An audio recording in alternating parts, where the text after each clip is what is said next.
मैंने बात की फूलों की बहार की, शेख रशीद साहब हमेशा बात करते हैं बाहर की। मैं समझता हूँ छोड़े इन चीज़ों को, अब वक्त आ गया कि लोग पीटीआई से बाहर निकल रहे हैं। तो शेख रशीद साहब भी बस अब कुछ दिन के मेहमान हैं। हमने बजट में बसेस के लिए, कराची शहर की बसेस के लिए पैसे अप्रूव कराए, बिकॉज इस पर क्रेडिबिलिटी नहीं है हमारी, बिकॉज माजी में हम काम पूरे नहीं कर पाए।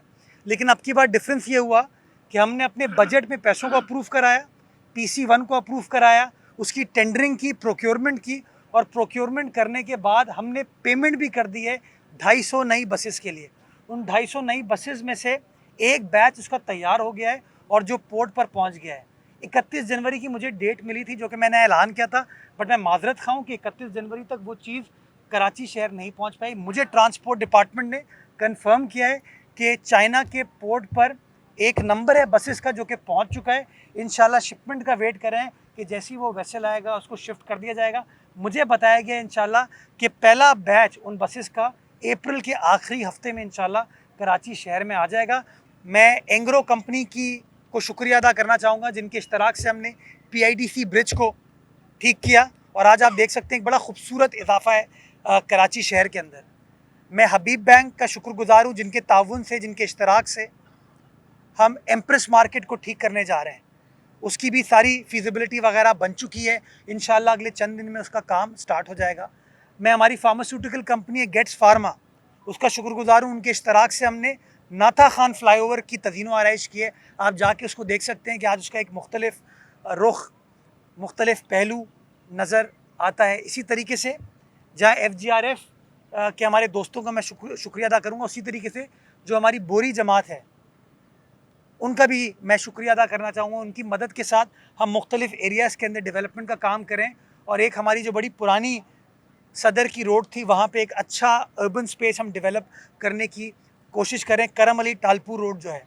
और last but not the least US consulate का मैं शुक्रिया अदा करना चाहूँगा, जिनके इश्तराक से हम फ्रेयर हॉल को, फ्रेयर गार्डन को तो KMC ने ठीक कर दिया, उसके फवारे को ठीक कर दिया, लेकिन अब KMC, वही KMC जो माजी में कहती थी हम कुछ नहीं कर सकते, वही KMC US काउंसलेट की मदद के साथ फ्रेयर हॉल, जो कि 165 साल पुराना हमारे शहर का एक असासा है, उसको ठीक करने जा रही है। उसकी तज़ीनो आराइश और उसकी जो स्ट्रक्चरल इंटेग्रिटी है उसको मज़ीद बेहतर बनाने का काम हो रहा है। लियारी एक्सप्रेस वे एक बहुत बड़ा असासा है इस शहर का, लेकिन ना वो KMC कंट्रोल करती है, ना प्रोविंशियल गवर्नमेंट कंट्रोल करती है, वो वफाक कंट्रोल करती है।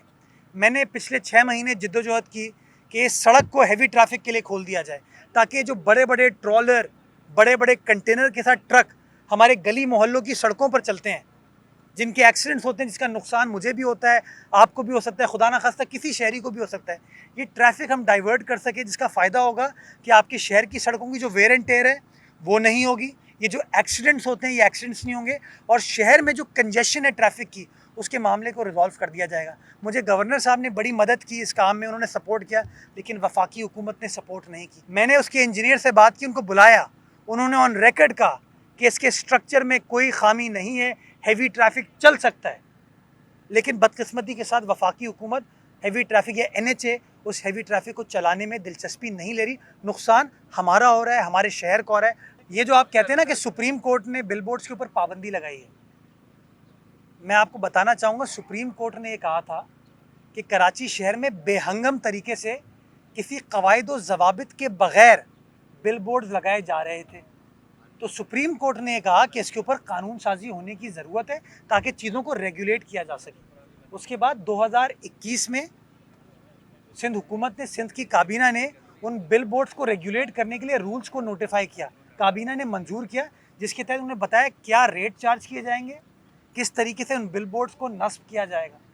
उस कानून के तहत बिल बोर्ड्स लगाने की आपको इजाज़त है, लेकिन अगर आप उन रूल्स की खिलाफ वर्जी करते हुए कहीं बिल बोर्ड लगाएंगे, और मैंने देखा है कि शारे फैसल पे कुछ मकामात पर छत पर बिल बोर्ड लगाए गए, कहीं डिस्ट्रिक्ट सेंट्रल में मुझे नज़र आए, मैंने उनकी इंतज़ामिया को कन्वे किया है कि ये गलत है, ये नहीं। उनका तासुर ये था कि नहीं, इजाज़त है।